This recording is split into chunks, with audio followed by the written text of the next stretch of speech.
Hello, good evening, everybody. Hello. Thank you all for joining us. Welcome to the live podcast version of Meaningful Messages. I am here with the lovely Kira Mcguire.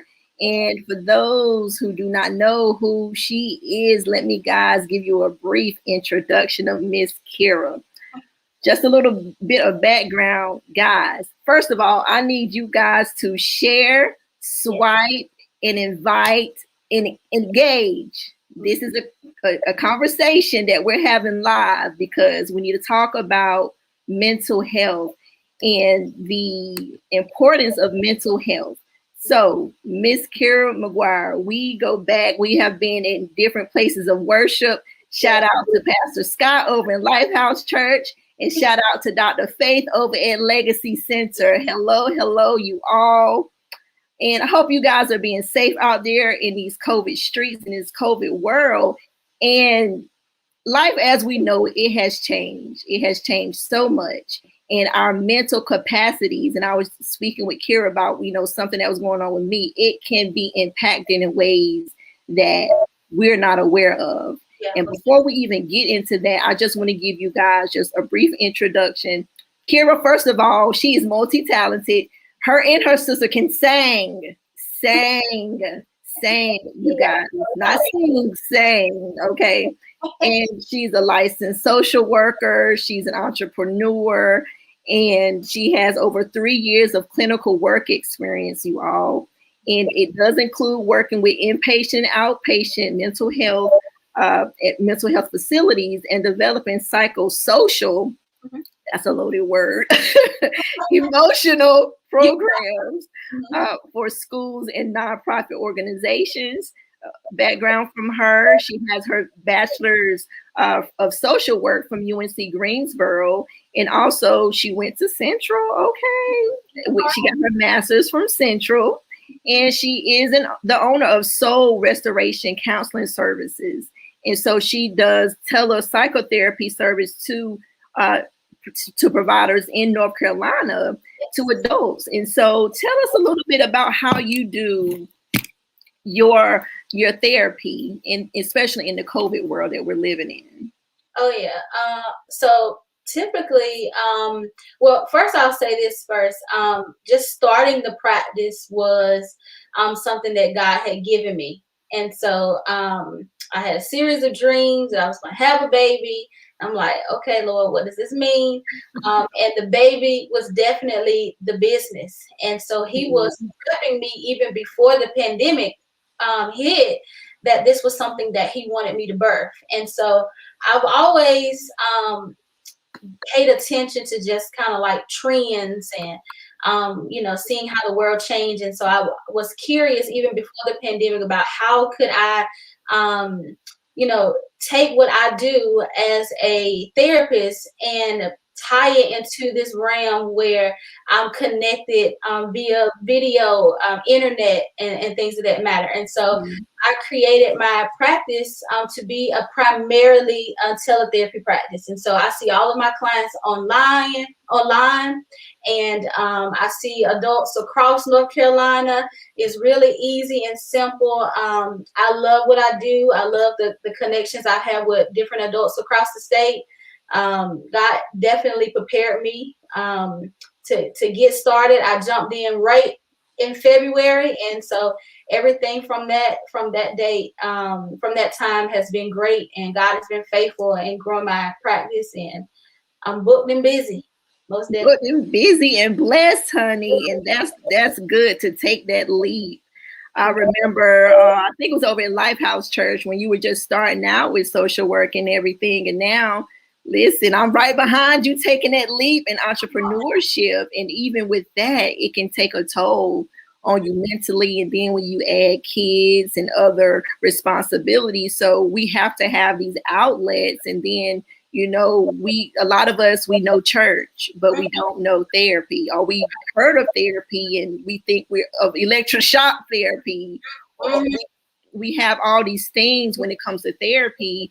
And so we just going to have a conversation about it on today.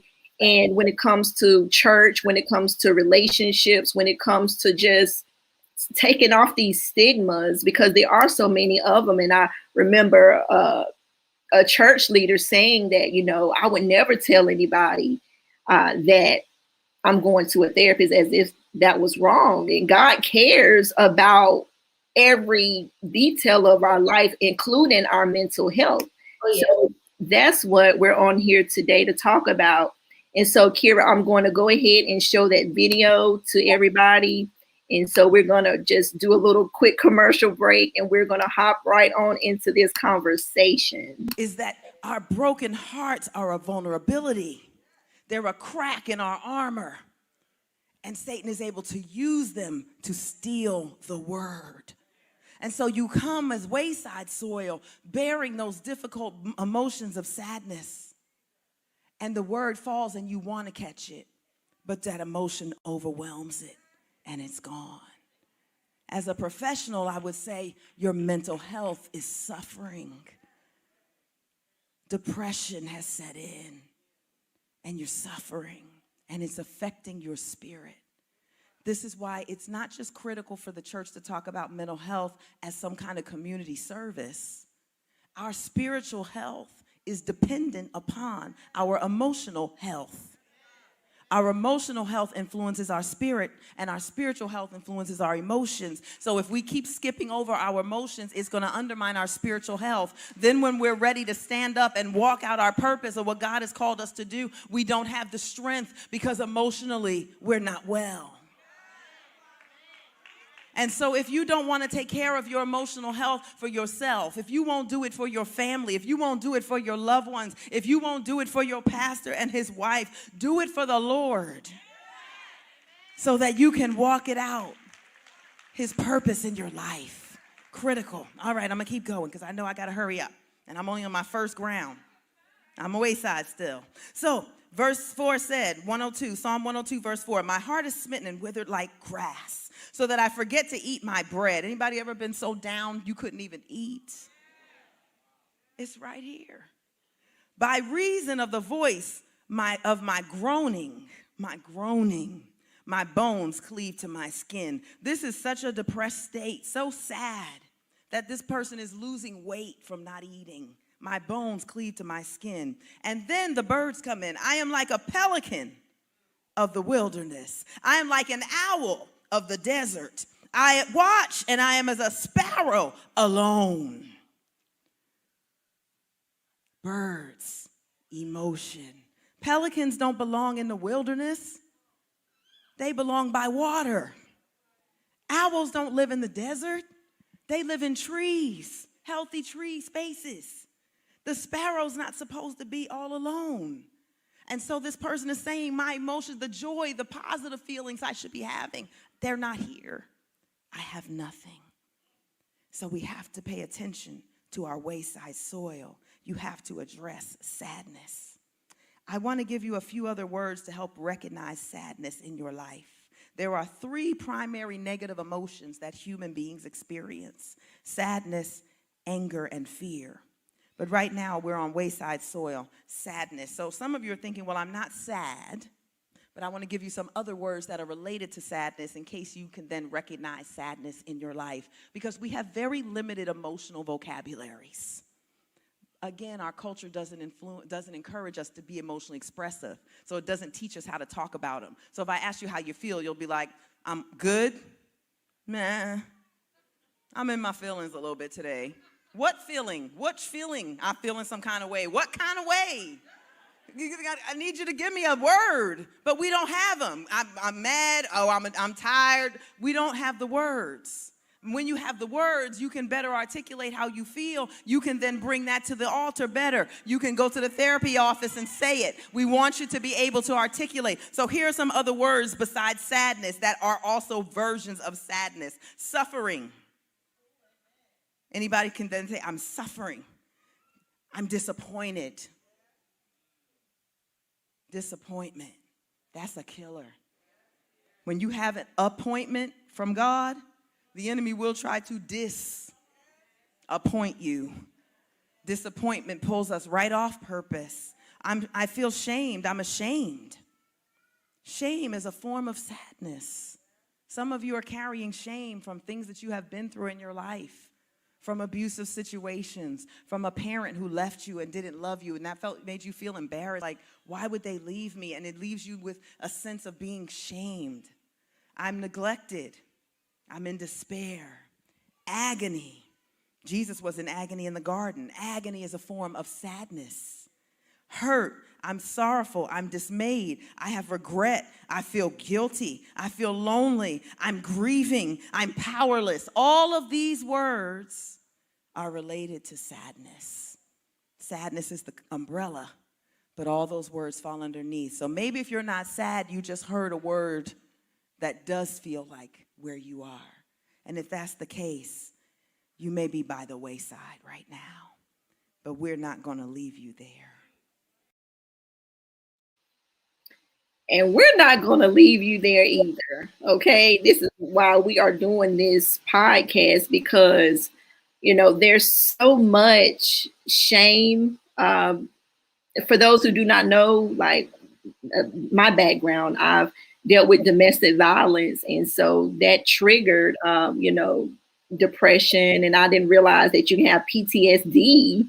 I'm thinking PTSD, a lot of us associate that with, you know, people in the military, with trauma. You may not have a trauma, but something can trigger you and you can have, you know, some kind of feeling and emotion behind it. And that's where we have professionals just like Shakeria that can help you along the way.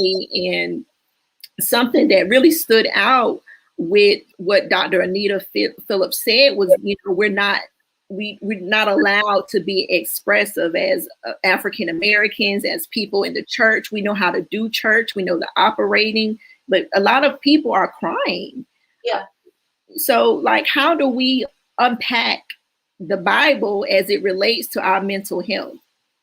Yeah. I do want to first say that I think one of the main reasons why, and this is just kind of from some of my research that I was able to do in grad school about mental health in the Black church, is that a lot of times there are certain stigmas and notions that we hold on to that keep us from actually being able to even get to the place of processing our stuff. One of those things, Tamika, is this idea of like this strong Black woman mentality, right? It not only affects women, right, but it also is something that has found its way even manifesting in the lives of African American men.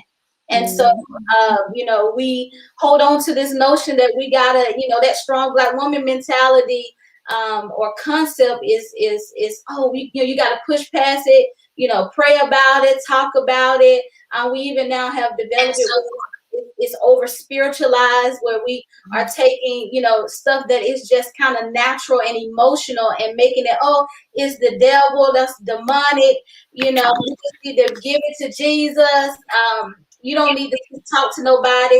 You need to push past it. And so it keeps a lot of us away from actually getting the services that we need. And mental health, I mean, I definitely, you know, I got my scriptures. I got my scriptures ready. I got it here. You got it ready, girl. You got it locked and loaded. I got scriptures right here. You know, the Bible definitely hints and points out the importance of counsel, right? And counsel is really just a place of advice. It's a place of strategy. I think that's the biggest thing that sticks out to me, that counsel is strategy. And being able to have strategy then now pushes us into a place of wisdom.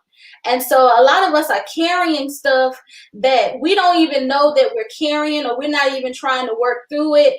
And the Bible even tells us that the way of a fool is right in his own eyes, but a wise man is he who listens to counsel.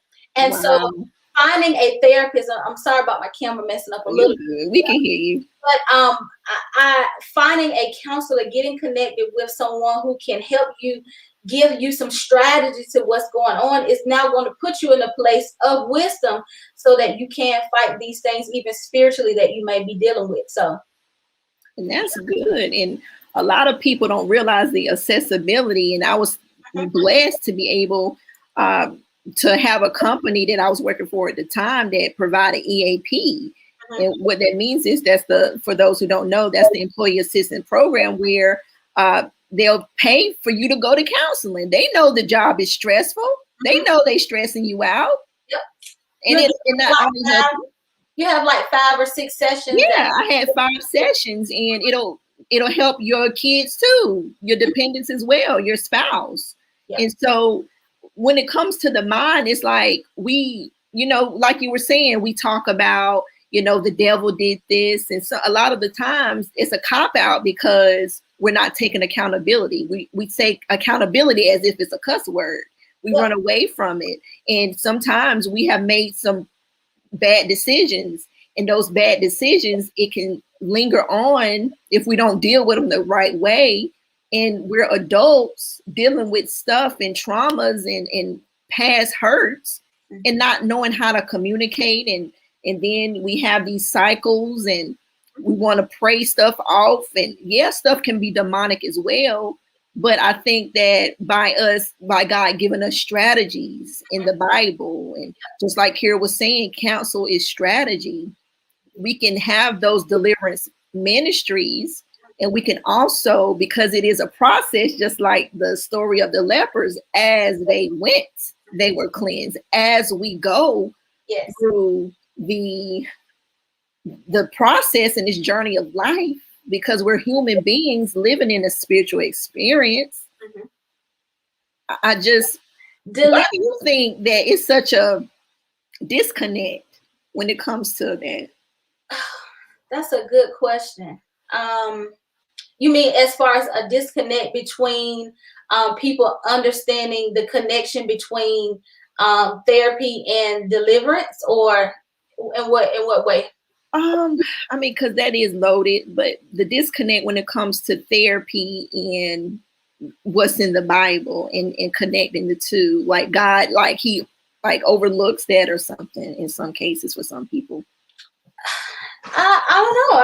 That is kind of loaded. I would just say it's just really just the way that a lot of us have been brought up. I mean, I'm going to be honest with you. I'm still fairly young, right? I'm a millennial, 28, and I grew up in I grew up in a Baptist church, and so counseling and therapy and mental health was something that was never discussed, and so I think a lot of times people just haven't been exposed or haven't been in areas where that service is something that's acceptable or even accessible to obtain. And so a lot of people just don't really talk about it or look at that as a solution, not even in the church. And so I think that is. But I do want to mention something too. You brought up a point about deliverance, and I think that therapy plays a role in deliverance, in the sense of you can get delivered, right? You may be dealing with a spiritual issue and actually get deliverance, but counseling therapy is now going to be that place where you're going to actually undo some of those patterns. And so that those thought patterns and the way that you think and challenge that negative self-talk and all that stuff. So it definitely partners with it. I think therapy is a place of deliverance. I have seen it even in my sessions where I have worked with people who had spiritual issues, and they've had spiritual issues, and we prayed, and I've seen demons come out. I've seen people come in with the affliction of suicide, and we prayed, and I've seen that thing leave them, but they stayed in therapy because now we still have to deal with the triggers and the stressors that are still present that they need to learn how to mentally and emotionally work through. So I think deliverance and therapy definitely partners with each other. And I think if more believers see the connection between those two, they will recognize how powerful it can be for their own spiritual and just kind of natural lives. So it is a powerful thing to see. Yeah, and the fact that You can even select, because they ask you when you go through your EAP program, like, do you want, like, what kind of therapist do you want? You might not be Christian.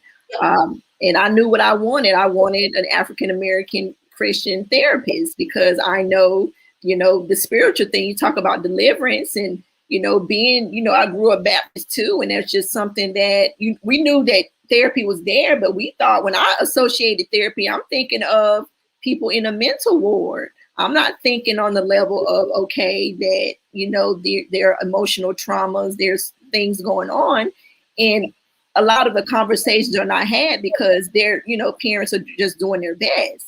Yeah. And just going off of systems and tradition.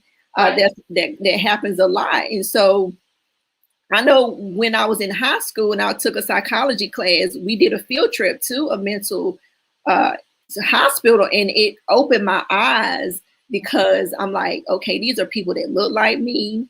We're around the same age. There's people in like different, like, mental health affects everybody, y'all. Everybody. And you don't know how somebody is dealing with something. That's why I always say, be kind to people, be gentle with people, because you just don't know what somebody's going through. A lot of people can easily put on a makeup, put on wigs, and put on a smile and be on Front Street when they're dealing with stuff and suffering in silence. And so God cares so much about our mental health. And in 3 John 1 to say, beloved, which above all things you're getting along well, is your soul is getting along well with each other. Your soul is your mind, your will, and your emotions. So what happens, when you're dealing with emotional traumas, and like, how does therapy look? How does therapy look? So, I mean, typically, you're going to be, if let's say you're looking for a therapist, right? And so there's different search genres. There is therapy for Black girls. There's psychology today. Someone may even refer you to a particular therapist. Even your doctor can refer you to a therapist, right? And so you would connect, reach out to that therapist. Possibly most therapists in private practice offer consultations, and so you'll get a chance to have a conversation with them, see whether or not this is a good fit for you. And that's important, because you want to feel comfortable and feel like you have a connection with your therapist. And so being able to ask those questions in that consultation, any questions that you have about insurance, about, their approach, their style, that's important to ask during that consultation. And so from that consultation, typically the first thing that will take place is you would set up an appointment for an assessment. And it's a comprehensive clinical assessment. And in that assessment, you will have the chance, the therapist will assess you to see what symptoms you're actually dealing with, and clinically get the kind of the guidelines to where they should take you as far as services. And once again, sorry about my camera. And so from there, the therapist will be able to now lead you and guide you into setting up a treatment plan, and you will set goals that you will want to work on and achieve in your sessions. And sessions should be something that is natural. Now, for me, I can only speak for my approach. I typically have a very realistic approach to sessions. So I'm raw and real, and no, like, straight, no chaser. Okay, we're gonna cut to it. We're gonna deal with the issues. We're not gonna sugarcoat. We're gonna lay it out. And so different therapists have different approaches, and so you just have to figure out what fits for you. But therapy is something that is natural. It should feel organic, where you're just talking. It's talk therapy. And so the goal in mind is to get you to go from one place to the other, to be able to heal, to be restored, to be transformed and renewed in your mind. So, yeah, absolutely. Not somebody, I know my therapist, she always had me cracking up, and I'm laughing with her, even though sometimes I might be in tears, but I'm laughing throughout the tears in that moment. And so it's just like a conversation with a girlfriend. And it's as simple as, I know we're in these COVID times, it's as simple as just having like a FaceTime type of conversation. It's not as complicated, and it is kept confidential. You can go over like confidentiality. I know some people, you know, I don't want people knowing my business. So how is like when it comes to people knowing your business, like what limits are there when it comes to that? Yes, so therapists are held by, you know, they have their own set of code of ethics, and then we are under certain rules and regulations through HIPAA compliancy laws, confidentiality rights, and so what you say in the session is between you and your therapist. Now, confidentiality breaks when you state that you, let's say you're in a situation of crisis and you're going to hurt yourself, or someone else is going to be, you know, physically at risk, and their safety is now at hand. Confidentiality breaks in that sense because we are obligated to keep you safe. And so we will, you know, do the necessary means to make sure that you're safe, other people are going to be safe. So that may look in the sense of report, right? Or, you know, other means. I don't want to scare nobody away, but to keep you safe, right? Confidentiality also looks a little different too when you're using insurances, because if you're using insurance, your insurance has to know that you're in services, and so they can audit your therapist and request to see that you are doing what you need to do and you have the proper documentation. And so in those cases, that's kind of when confidentiality looks a little bit different. But for the most part, what you say in that session is stayed in that session with your therapist. Your therapist should not be telling your business to anybody else. If they do, they may need to, you know, you might need to report them, right? Because they can lose their license, right? You can get in trouble. Yes, you are not supposed to be breaking that at all.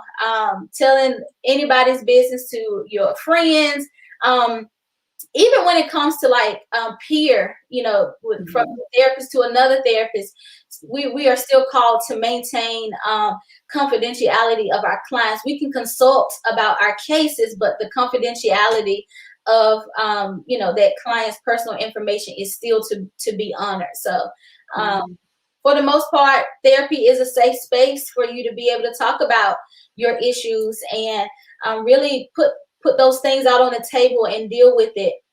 It's different. I will say this too, though, Tamika. It's different from going to your homegirl, right? Or going to your, you know, your buddy, or, you know, talking to a family member. Those individuals typically give advice. Therapists, we don't give advice. Okay, we are not advice givers. We give you strategies that have been backed by evidence.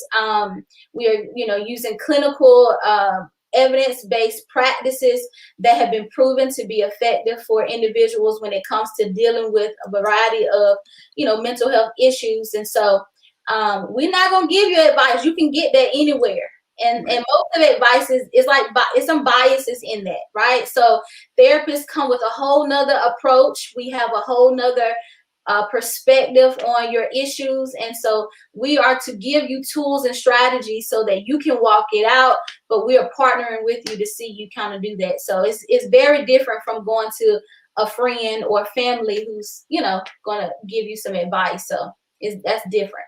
It's so different. It's different. I'm a certified life coach. I'll be quick to tell people, listen, I am not your therapist. I'm not a psychologist. I'm just here to hold you accountable. I'm not your mother. I got 2 kids. Last time I checked, 2. So listen, it's a breath of fresh air, really, just to have that conversation. And I know when it comes to therapy, when you can talk to somebody and you don't have the bias, you don't have somebody projecting their fears or projecting their motives, because people have intentions and people love us and they want the best for us. And, you know, what they'll say, what they want, and we'll do. And they'll have their opinions, just like you're saying. So I'm really glad that you brought up that therapists, they're not here to, you know, give you advice. It's talk therapy. They're helping talking it out and fleshing out whatever issue that you're having. And I know another bias or stigma when it comes to medication. So when it comes to therapy, Is that something that you advocate for, or like how do you deal when it comes to like medication and mental health? Yeah, so I typically, honestly, from my approach, I prefer clients to see how far we can go in a natural sense of just kind of working through the stressors and concerns. But if there is a need where I'm seeing a little bit more than this being a just an emotional or like dealing with an outside trigger issue, right? Right. And we need a little bit more information because it might be something physical, then I would not refer that client to be assessed, right, for medication. And so actually seeing a psychiatrist at that point that can assess them to see if they will be a good candidate for medication. But I don't shy away from it. I have clients that take medication, and medication is not a magic pill. Okay. I think it's really standard in the mental health field that just because you are on medication, that is not going to your troubles aren't going to go away. You still need to be in therapy to deal with that stuff. And so I do recommend it. I do refer people out when it's necessary, but I do personally take an approach where let's see how far we can get with you in therapy first before we actually do that, because I don't want people to become dependent on just ready to jump on every medication just because they're ready to deal with something. So yeah, because just like when you watching these commercials and they talking about all these side effects, and it's like, do I really want to take this stuff? Yeah, you got to look at that. You got to do your research, and You have to. Just can't jump on every medication. I mean, there may not be a popular therapist, but therapist, thing to say. But I like to take the approach of let's see how far we can get first naturally. Let's see how much work you can do first for yourself individually. Like, let's see how far we can get before we jump to the medication. But I do think medication is helpful, and I've seen it help people, manage, bipolar disorder and depression and anxiety, and it has been effective in conjunction with therapy. So it definitely plays a big role, and I think it does help people when it's necessary. Yeah, when it's necessary, because I know back in 2010, I was prescribed some kind of antidepressant. And so I just didn't like the way that it had me feeling. Like it had me just sleeping all day. I couldn't function with my kids, and I just felt stuck. Yeah. And there was like a lot of pressure going on in my head. And so nothing wrong, and not to knock it, because when you're dealing with stuff, you're dealing with chemical imbalances. And so, not to knock it, but therapy, that's a form of healing in the process of it. And so when it comes to that, I think that you got to do what's best for you and have that communication with your therapist, especially if you're trying to get off that medication, because it just brought back a point when you get off your medication, especially if you have severe cases, just like the Chad Wheeler situation. I don't know if you're aware about what happened with the NFL player and the girlfriend, and he was off his medication and he tried to blame his bipolar situation, and come to find out he had other stuff going on with him and had a history of it. So that was a case where you need to tell somebody that you're not on your medication, because you're not only a threat to people around you, but you're a threat to yourself. Yes. So, it's just so many levels when it comes to mental health and the word of God, and not to have any biases behind it. And so, when it comes to COVID, do you see an increase of sessions? Yes, I have definitely seen an increase. And I think part of that is on one end because people are trying to figure out how to navigate their lives in the midst of this, right? So an increase of anxiety and depression. But also I've seen an increase just simply because people now have the ability to actually see a therapist because they are working at home. And so I see a lot of professional teachers and lawyers and doctors and executives right on my computer, and they are sometimes in their offices. They are working right from home. They don't have to get in the car and drive to an office and drive back and do all of that extra stuff. So I think COVID has increased on one end, caused people to seek out services more just because they're trying to work out stuff, but also on the other end because it's just more accessible now because you're at home. And most therapists now are online, even if it's just like temporarily. But most therapists are online because they want to stay safe too, and they want to keep their clients safe. And so it's easier to do therapy that way. Mm-hmm. And do have one more question before we close out. A lot of people think that therapy is for the rich and famous. It's for the people that just influencers, and it's like a buzzword now about the therapist. It's like it's I don't know, but tell the people that it is affordable and how they can have it for them and how it's accessible for them. Yeah, so it's a lot of different options. So one, right? So if you don't have insurance, and so if you do not have insurance, there are agencies that do take people without insurance and you don't have to pay out of pocket. And so I know in particular in the Triangle area, there are agencies that the MCO has funding under IPRS. And so individuals who don't have insurance can receive up to 12 sessions a year for free. And so you would just simply need to connect with an agency that provides that service. If you find an agency and you want to ask them, do they provide that service? And they do, great, connect with them, get started. So that's one option, right? Another option is if some therapists also offer sliding fee scale rates. And so you may look at a therapist's website and notice that they're charging this, but if they offer a sliding fee scale, then they may significantly reduce that based upon your income. So in order to work with you so that it's more affordable.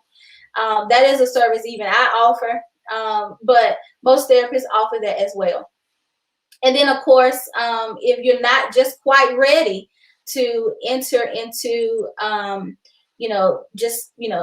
paying out or whatnot, you're still kind of nervous about it. There are, certain therapy subscription programs, BetterHelp.com, that can be helpful in a sense. I think it is good, but I would recommend that you do seek out a therapist that can work with you financially, that possibly do offer IPRS. And I'm trying to also think is one additional service, Tamika, and I cannot think of it off the top of my head, but there is an organization that connects a collective of therapists that offer low price therapy sessions as low as like $30 a session. And so if I can figure that out, I can send that to you. And if you want to share it with your audience, that'll be great. But even with insurance, most insurances also give you a mental health benefit. And so if you have that, I would seek it out and see what your insurance covers. You may be paying as low as $15 just for a copay, and your insurance covers the rest. I've personally seen insurances really step up in the midst of COVID and actually offer free services for some of their clients, for their individuals. So that's something to look into as well. Yeah, you would be surprised. I have a friend of mine that works at Starbucks, and she says they have a really great plan and they cover 20 sessions. I'm like, Starbucks doing? You guys would be so surprised if you would just look and, when you're filling out your paperwork when it comes to the benefits, look at that, because especially now, and sometimes life will hit you and you need to have those strategies, those tools. Yes, we have strategies when it comes to prayer, when it comes to church, when it comes to getting our life together. But a part of getting our life together is to be mentally stable. Yes. When you're mentally stable, it will reflect in everything in your environment and just your whole life. And so, that's why I'm doing this mental health series. And I know it's International Women's Day and all of that. And we celebrate women and women's empowerment. But another facet of mental health, it includes our men. And a lot of them get excluded out.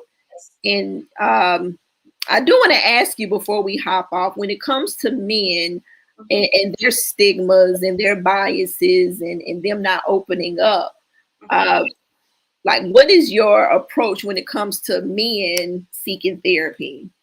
Yeah, I wish more men would seek out therapy. And I have to say, especially our African American and minority men. I really wish that they would seek it out. I definitely think that there are some factors that play a role into why men don't seek it out as often. Part of it is, not enough men are actually still in the mental health realm. So any men out there that is interested in becoming a therapist, please do it. Okay, like we need you. The field needs you. It's still a kind of woman dominated field, and so I think that plays a role in it. But I do serve men, and I am big on just validating their emotions. And men feel just like women feel. Okay, God has given us all the same emotions. We all come pre-wired emotionally in the womb.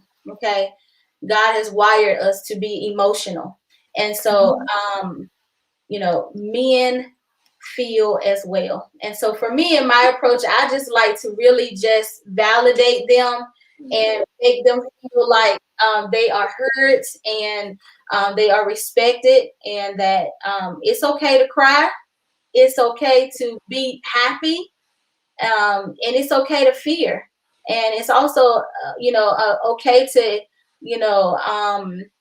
be going through certain things that are tough. And I think our men just really need a safe place to be heard.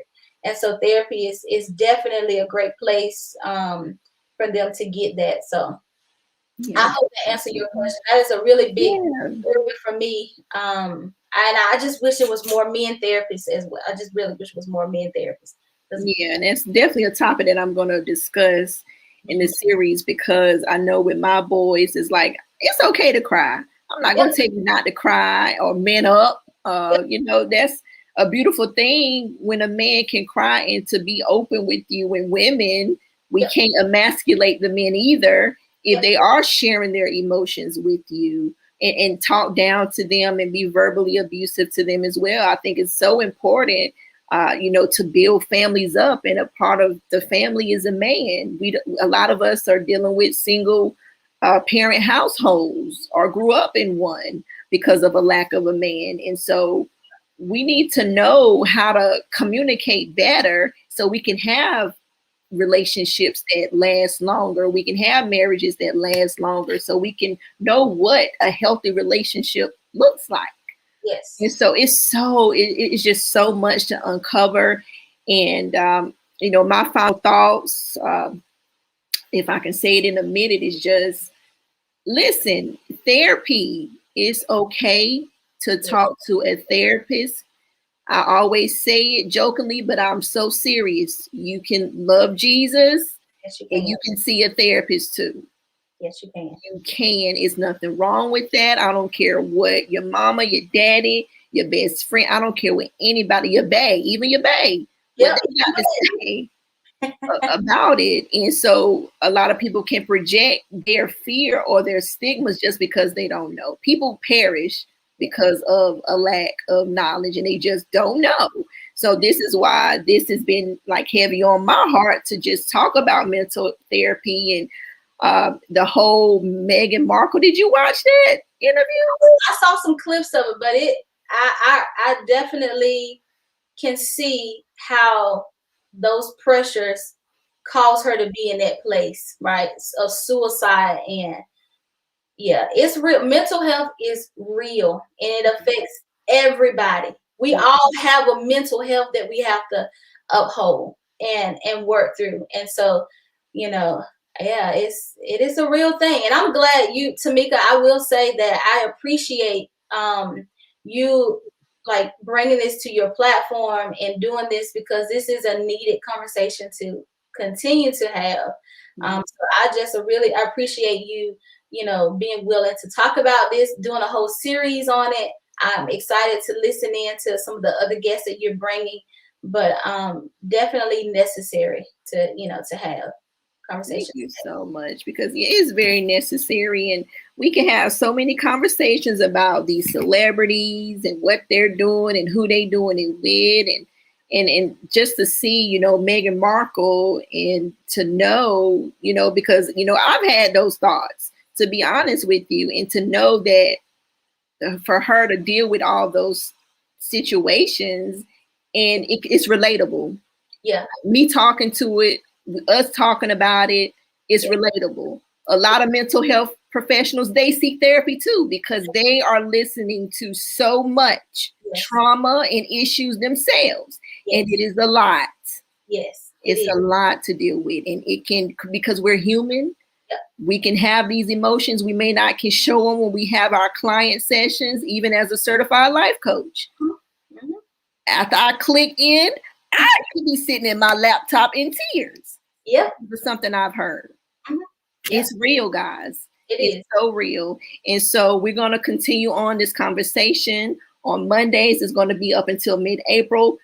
Guys, if you're a mental health professional, I want to talk to you. Let's have this conversation, because it's so much needed out here. And I'm going to put how to connect with Kira as she goes through her final remarks. And thank you guys so much for listening in on this meaningful message, because it's so necessary. So any final remarks? No, I'm so thankful. I appreciate you allowing me to be a part of this. If anyone is interested in connecting with me, I guess I'll plug myself here. Is that cool? Yeah, I'm putting up your website now. On my website, so you can check out my website, soulrestorationcounseling.com. And you can also follow me on Instagram at Therapy by Kira, Keria, and connect with me there. So yeah, I appreciate this. Like I said, this is a needed conversation to have. I love Jesus, and I definitely think that having a therapist is necessary and okay for you to have too. You can have both, and I think it works. I think it works. It definitely works. And I'm sure you have a lot of success stories behind what you've done so far. And girl, don't knock your age, because you got so much wisdom. You're a good teacher, and you can sing. You and your sister, y'all can sing. Check them out over there in Legacy Center Church in Raleigh, North Carolina. Oh, it's in Cary. But yeah, they can sing. They can really sing. So I really do appreciate all that you do and what you continue to do. And I know that God is going to bless you beyond your own wildest imagination as you do what it is that you're called to do. And you're a servant leader. And so I just don't want you to minimize what you do in your age, because you're so very necessary out here for the kingdom of God. So I'm godly proud of you. And we've been following each other for quite some time. And I just want to say that publicly for you. And you guys, thank you all for tuning in. If you have any questions, feel free to reach out to me or to Kira, and we can get you steered in the right direction. Even if you're not in North Carolina, listen, if there's a will, there's a way. This is community. This is safe space. You don't have to worry about me sharing your personal business on these social media streets, because I personally don't like that when it happens to me. Yeah. So you guys have an amazing week. My watch going off talking to me. But you guys have an amazing week, and I'll talk to y'all soon.